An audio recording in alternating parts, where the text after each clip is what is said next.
Hiya folks, John here from, this is my new channel called FatManScoots, and what I'm going to be doing is focusing on e-scootering in the UK, and it's going to be based on heavier and bigger people using scooters, places to go such as Cannock, Forest and other venues around the UK, and also what scooters work for what sizes and weights of people.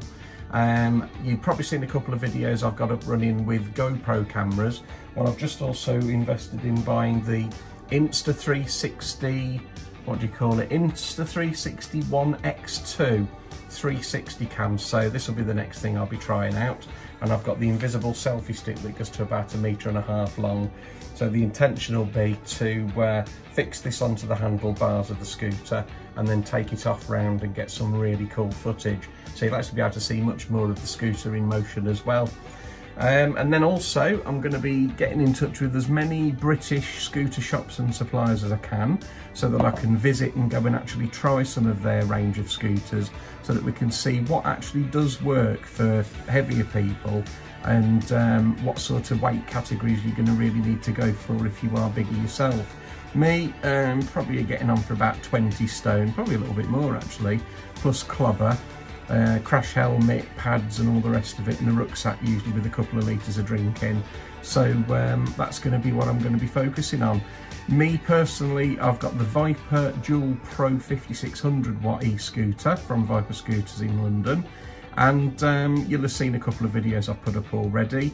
One of them going up the Style Cop return path from the bottom to the top, and it's pretty steep, and there's a couple of bits where I ended up actually bouncing on it to get it to keep going.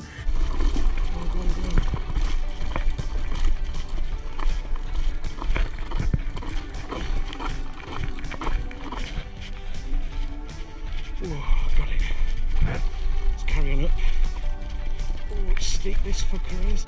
And the other video that I put up today focuses on what you need to change on the inside of the scooter, because it doesn't matter where you have it from or what brand it is, a lot of places just, they click, what would it be? They click on a Chinese menu of parts and order certain levels of specs of machine, and they get put together in China, boxed up and shipped straight to the UK shops. And if the UK store doesn't open the base box up and check things in there, then chances are that things won't be properly fitted in place, and you're looking at potential wire crushing damage like I had, and melting wires where there's sort of insufficient and inadequate power wire connectors. So that's what that video that I put up earlier on focuses on.